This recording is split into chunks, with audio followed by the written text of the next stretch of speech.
Aloha, friends. Maureen Gary here. Today, I have a treat for you. I have an interview with Dr. Mary Newport. And Dr. Newport is an expert in how to use ketones, ketogenic diets, ketone supplements, whether it be esters, ketone salts, MCT oil, coconut oil, any of those types of things that you might use to get yourself into ketosis for the purpose of improving your brain's function. Dr. Newport got into this because her husband developed early onset Alzheimer's.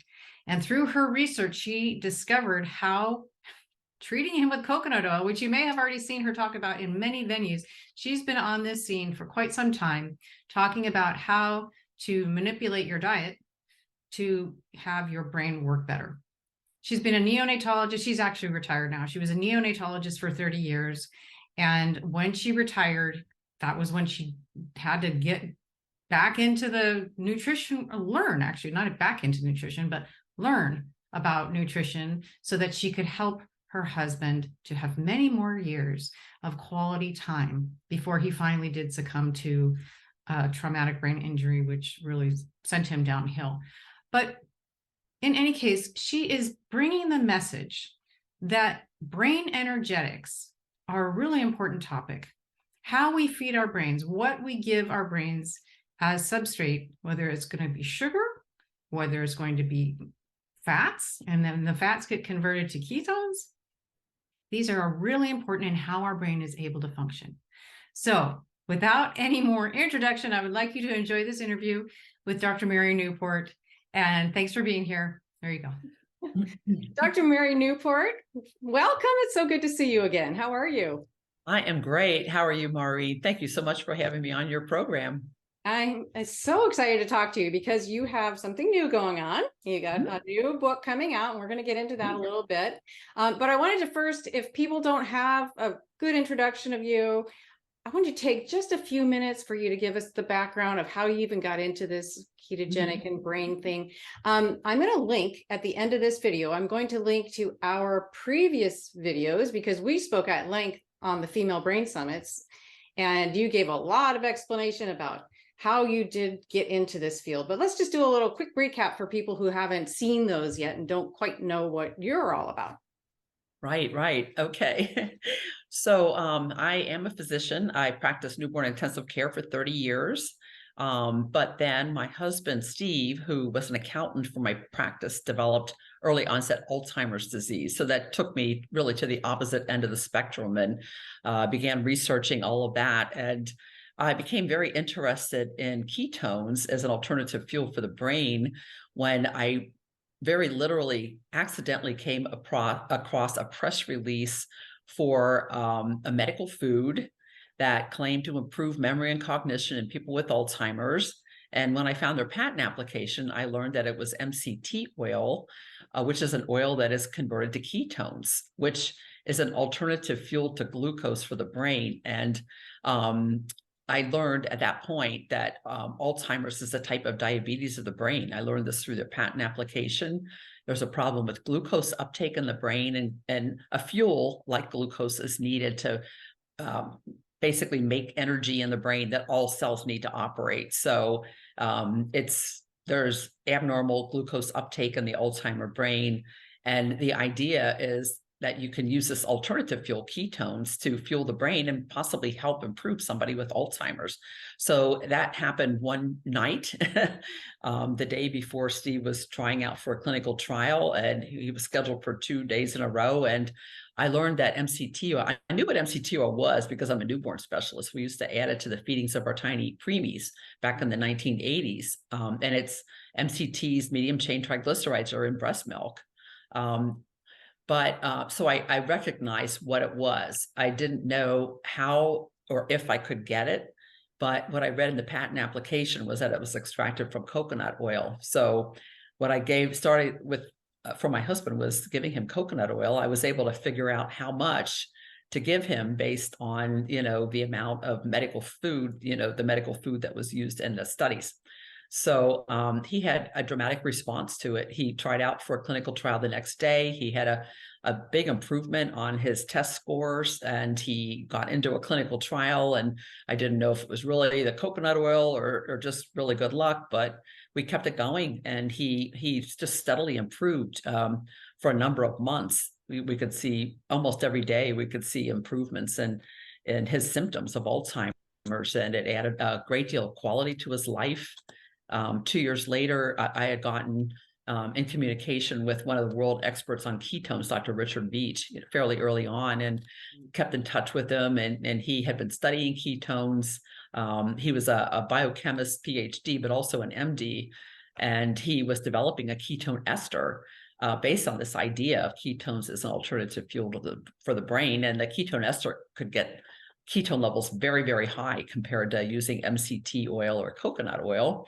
And 2 years after we started the coconut oil, toxicity studies had been completed, and my husband was the first person with Alzheimer's to test the ketone ester that Dr. Beach put out. And ketone esters are very, very powerful. Yeah, very powerful. Kind of getting into higher levels, 10 times higher than what you would normally get with MCT oil, you know, with the kind of dose that Steve was taking. And he was taking it 3 times a day. It did not taste great. He shuddered every time he took it, but he knew he had Alzheimer's. He knew what he could no longer do. He knew what the ketone ester was, and he drank it, and it did turn him around from some setback that he was having. And he sailed on for another 20 months before he had a major setback. So, I mean, the things that let me just stop you here, because we're going way to the end. I want to get you to, like, first of all, number one, isn't he, Steve, lucky that you are such a investigative and educated woman? You looked at, I mean, being a preemie doctor who used ketones for your preemie babies. Right. You got it instantly. And you said, okay, wait a second. I know what's happening here. And then you went and you found the coconut oil and you did all the measurements. And then you to the ketone ester expert. And wow. So you just like forged ahead where other people would never have known to go. Right. So that is your particular gift to all of us, that you were in that situation and you said, hey, I'm going to make this beneficial for my husband. And now we all get to benefit, you know. Right. And you've been in this for quite some time. Did you say 2006? 2008 is when this happened, and the ketone ester in 2010 is when he started taking that. And so you started with coconut, and you started writing books, and you multiple books. So you've figured out now. May I flash the cover of your latest book? You certainly may. Your latest book, Clearly Keto.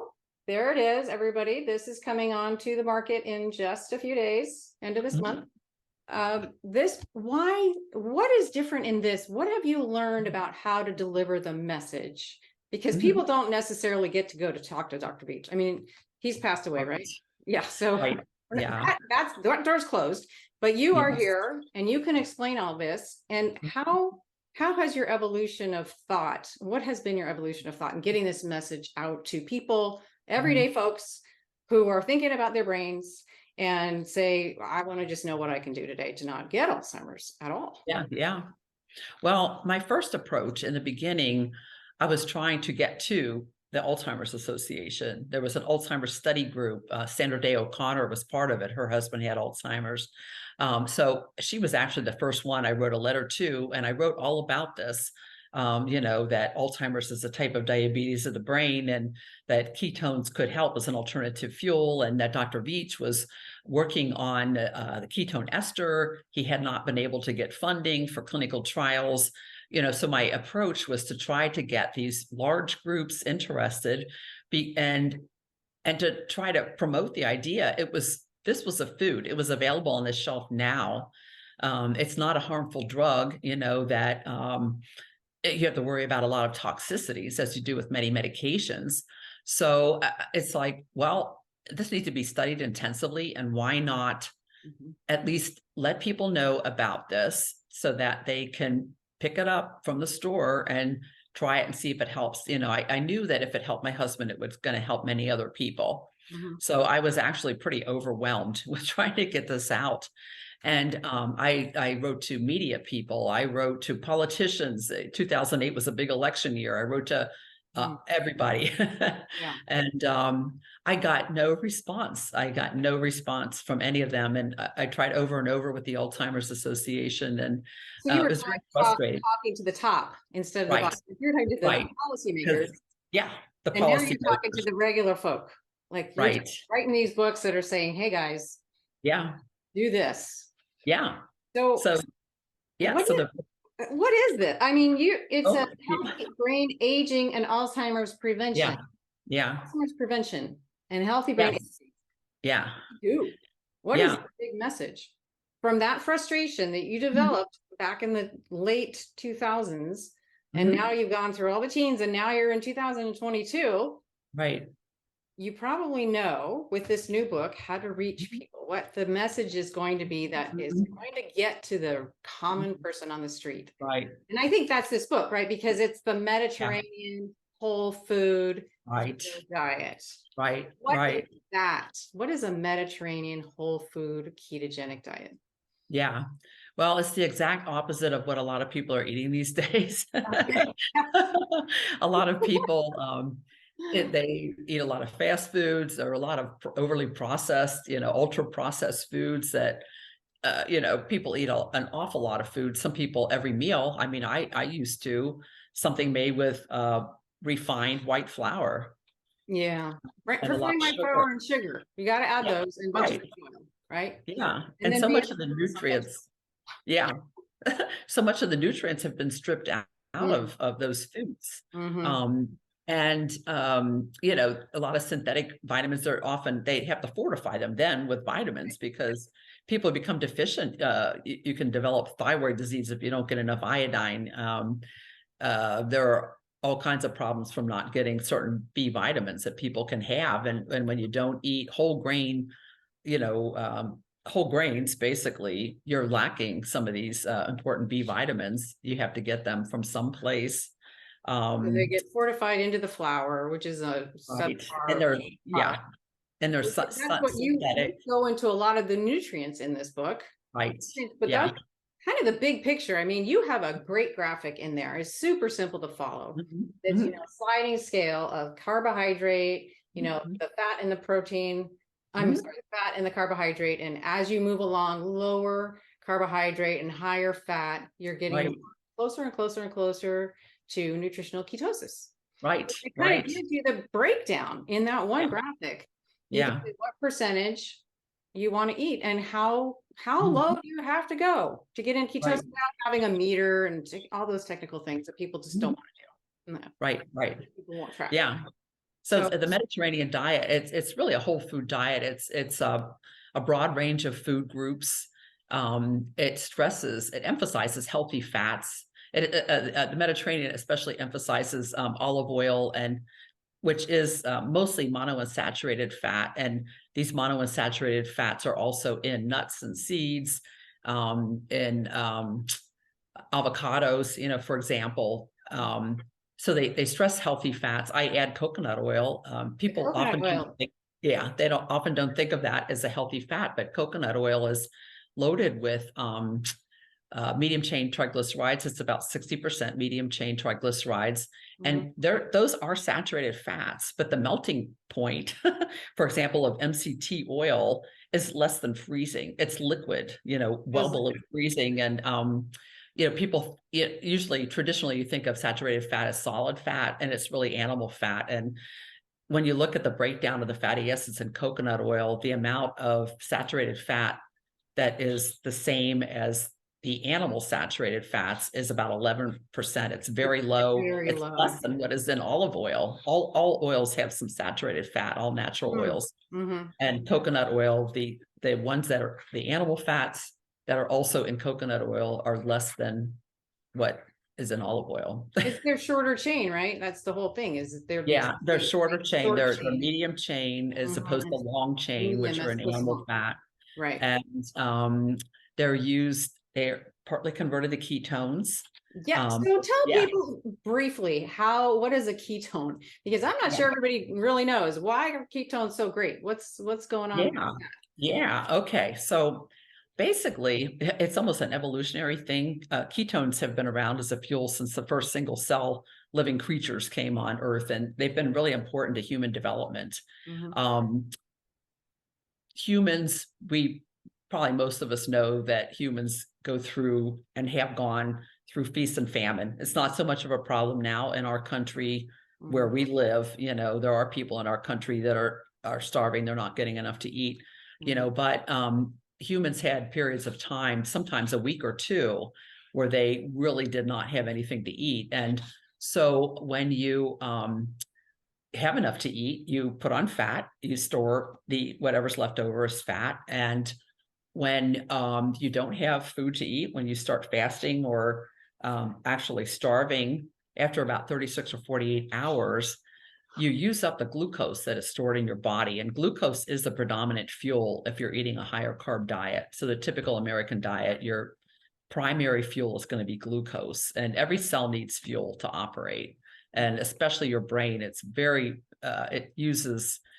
2 or 3% of our body weight, but it uses 20 or 25% of the calories we consume. Crazy, huh? Yeah. And the brain is very active. Even when we're sleeping, it's super active and using a lot of calories.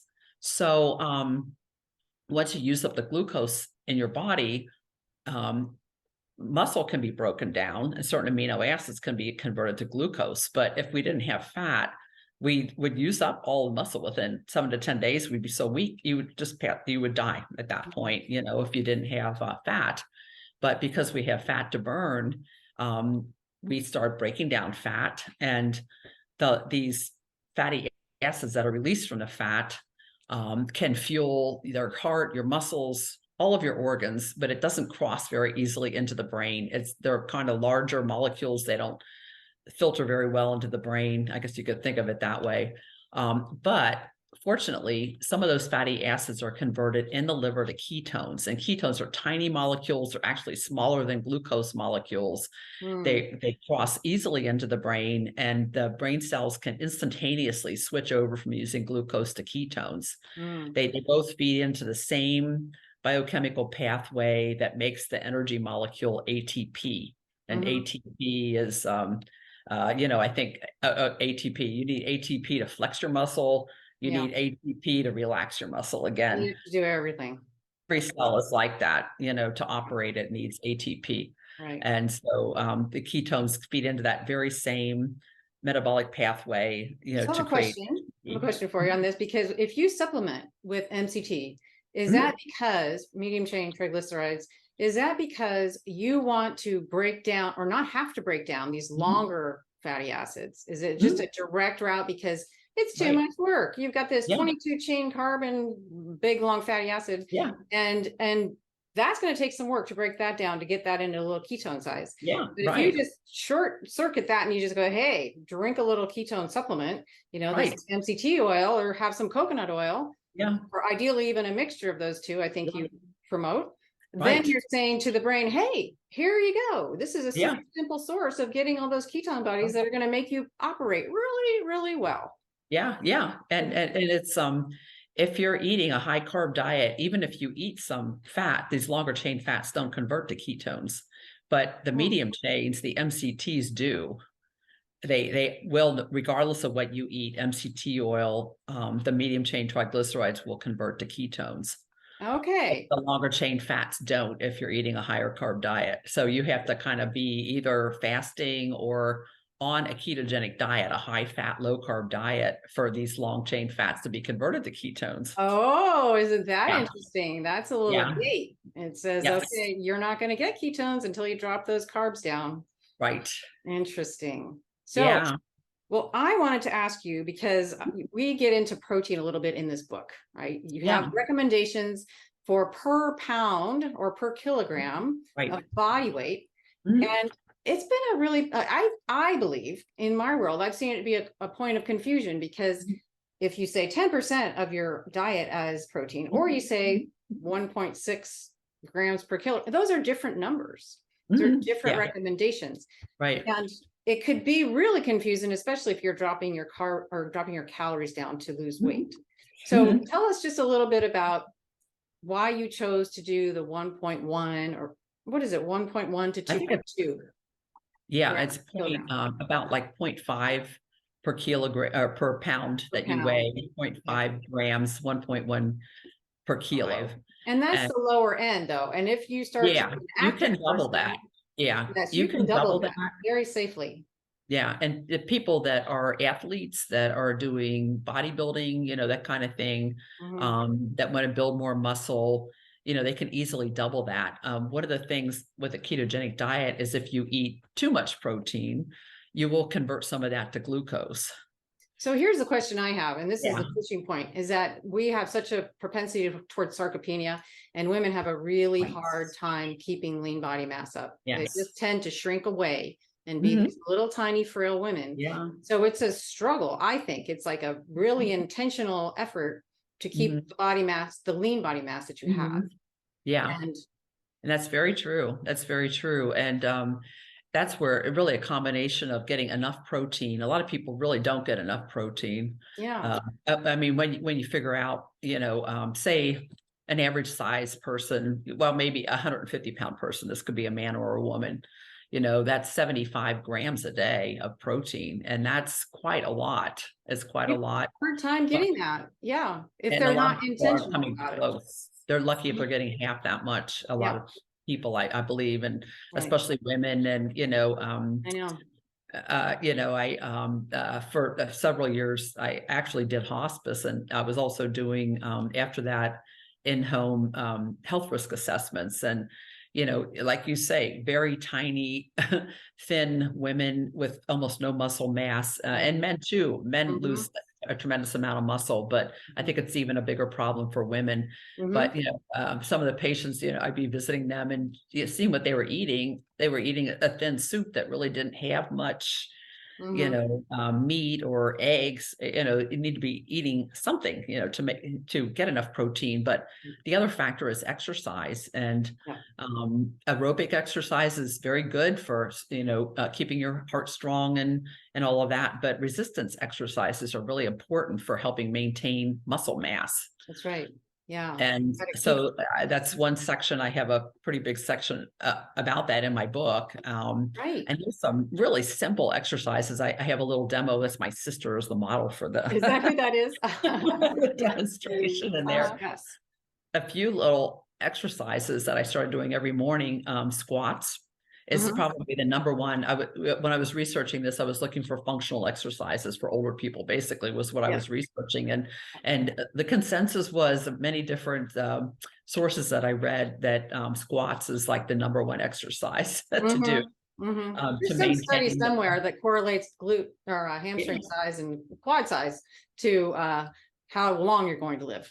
Right. It Brain even relates health, to cognition, cognition, right? Your thigh cognition. size. Yeah, and not fat, Yeah. but muscle. Yeah. And Yeah. grip strength, So, which is sort of a surrogate for, do you carry heavy things around? right. Are you Exactly. active Yeah. physically? Yeah. Yeah. And, if somebody isn't used to doing these or they're worried about balance, you can position a chair behind you Mhm. and maybe sit next to a counter, that you can hold on to. Right. And These could I be have an very safe. elderly, yeah, I have an elderly, well, my father, he's 91. He recently started doing these exercises too. And he puts a chair behind him. He sits down and he gets up. He sits Yep. down and he gets up. He does this over and over. Yeah.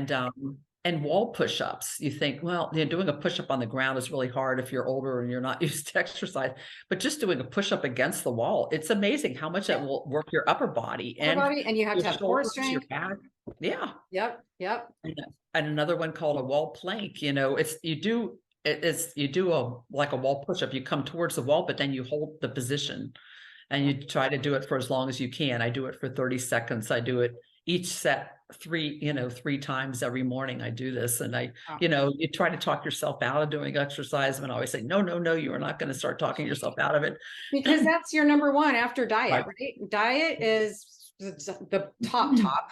And then next most important, and who knows what order they actually fall in. I've heard conflicting on this, but exercise is next. You have a whole list in your book of different ways to protect your brain. Yeah. Right. Avoiding smoking. What are some of the others? Yeah, getting adequate sleep. They recommend, the consensus is somewhere between 7 and 8 hours of sleep. is what we should be aiming for. And a lot of people cut that short. They'll get 6.5 hours routinely, maybe even 4.5 or 5. And there's a lot of reasons. There are various reasons. Some people are dealing with fallen bladders and enlarged prostates. Right, as they right. get older, you know, so Right. A lot of I awakening. address that, you know, in the book. Yeah, there's just some simple things you can do, like not drinking so much fluid the last few hours before you go to sleep. Alcohol stimulates a diuresis. Some people, you know, will drink, you know, something, you know, alcohol, you know, something to help relax them to go to sleep. And then they're waking up because, you know, this alcohol is a diuretic. It stimulates you to urinate, you know. And doesn't alcohol also act as a depressant first and then as a stimulant and a later? stimulant. So you Right. actually get stimulated at 2 a.m. Exactly. Yeah. Yeah. So there are a lot of little tips like that, you know. So, you know, each of these lifestyle changes that we can make, I try to present the evidence and then what people can actually do, some simple measures they can take to try to, you know, make that better. You know, how do you get 7 or 8 hours of sleep every night? It's not so easy for a lot of people. It is not. And especially even just postmenopausal hormones just mess up sleep. So many women I know just say, you know what, ever since perimenopause, it's just been terrible. Yeah. And taking a sleeping pill is probably not the answer. Yeah, you get dependent on those and they don't work after a while. Yeah. So I talk about, you know, medications that they're called anticholinergic medications. This is another thing. And there are many over-the-counter drugs and some, you know, certain antidepressants that they basically suppress the production of acetylcholine, which is a neurotransmitter that's involved with learning and memory, and it's deficient in Alzheimer's disease. We want to protect that. We don't want to suppress it. We want to protect that. We don't want to suppress it. And there are an awful lot of medications, think decongestants, antihistamines, these sleep aids, for example, NyQuil has one, doxylamine, and that's also available as an over-the-counter sleep aid. That's anticholinergic. Benadryl is anticholinergic, which a lot of people use to sleep, and they use it for as an antihistamine. Right. So there and things that help, you know, that are used for urinary retention or incontinence. You know, medications for that can be anticholinergic, and some people are taking multiple, you know, of these medications, and even some people with Alzheimer's, the drugs that are approved for Alzheimer's, they're very few. There's just a handful of them, but most of them aim to increase acetylcholine or make it more available. It basically prevents the breakdown of acetylcholine. But so then you're fighting these two drugs. You're right. You're right. If you're taking anticholinergic medications, you're completely counteracting what your other medication is doing to try to increase acetylcholine. It's having the exact opposite effect. And there are case reports of people that presented to the emergency room. You know, they were brought to the emergency room because of extreme confusion. And there was one that I recall where a lady was taking 7 different anticholinergic medications, and and her Aricept and Namenda, you know, for Alzheimer's. Oh my goodness, poor woman. So, but removing those medications, you know, she improved dramatically. So she did. So there are drugs that can kind of mimic dementia, some dementia symptoms in a way. Well, you know, I don't want to give away too much of your book. I want people to go. It's coming out at the end of this month, November 29th. November 29th. Right after Thanksgiving, so we can all be grateful that we had a really good meal, and then we could figure out how to be ketogenic. Right. And it's not going to include that pumpkin pie. So maybe 2 bites, maybe 2 bites. Right. Maybe. Right. We don't want to make life miserable. We could still, enjoy a little bit of the treats. You have a couple places where people can find you. And I will link to them. So they're your Coconut Ketones website. You have a YouTube channel that I'll link to. You have many places. And I started putting recently on TikTok. I've put some videos on TikTok. Are you? So I have a playlist there. They're limited. I think they recently decided that they're going to have 10-minute videos, but they've been limited to 3 minutes. So Oh, wow. I literally get up to the last second of the 3 minutes for Uh-huh. most of the videos that I do, but I'm going to be putting out tips about, from my book. I'm going to, like one tip at a time, Mhm.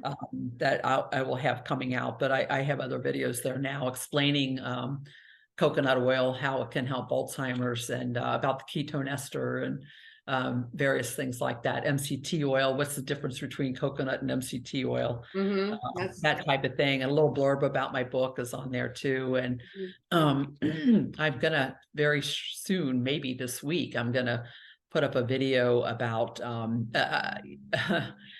really where Alzheimer's research has gone completely down the wrong direction of that was shocking, right? When that whole yes, thing came about out. the beta amyloid plaques, and there was some fraud involved, but there are also Yes. other newer studies that refute the idea that beta amyloid is the big problem, and these plaques in the brain that they have been targeting with drugs for decades now, and they've had dozens of trials. Really hundreds of Alzheimer's trials, more than 400 clinical trials have failed. None of them have produced drugs that improve cognition or memory. But there are several dozen that were targeting removal of beta amyloid plaques, and they either caused no change whatsoever. They did remove the plaques, but there was no improvement. But even worse, in some cases, the drugs accelerated the disease. Even worse. That's what happened with Steve. People got worse. They got worse. Accelerated yeah. Just Yeah. heartbreaking. It is heartbreaking. So there's a group at University of Cincinnati that worked in conjunction with physicians in Europe that, studying beta amyloid. And basically they found that the problem is not high beta amyloid levels. It's actually too low beta amyloid levels that are associated with cognition. And this is when they measure it in spinal fluid, it gives you an idea of how much is in the brain. And people can have a ton of plaque in their brain and be cognitively normal. This is one thing they're finding. Some people with Alzheimer's have very little plaque in their brain, but yet they have Alzheimer's. Right. And what they found the difference was how high is this beta amyloid level in the spinal fluid. And they found that it didn't matter how much plaque was in your brain. If you had a high level of beta amyloid in your spinal fluid, you were cognitively normal. Because it was sort of flushing out, because that's the whole lymphatic thing, right? Yeah. So they can measure it there. They get an idea of how much is in the brain. So Dr. Newport, that is all. You have such great information. You have so much information. Let's send people to your book. Shall we? Okay, that sounds good. I could talk for 5 hours. Oh, well, I know, because you're on stages all the time talking about all this. You need to explain it to a lot of people all over the world. So I really appreciate you being here with us. This is fantastic. Thank you so much for taking the time. Oh, you're welcome. Thank you so much. I really enjoyed our discussion. Me too. Okay, I'll see you again soon. And thank you everyone for watching. Grab Mary's book. She's terrific, full of knowledge, as you can tell. And I'm going to link to this video. I'm going to put up some of our older interviews so you can get a little more background if you wanted to hear more about Steve's story and her evolution into this whole process of ketones and ketone esters and all this great things. So again, thanks so much, and see you next time. You're welcome. And thank you. Bye, Maureen. Bye.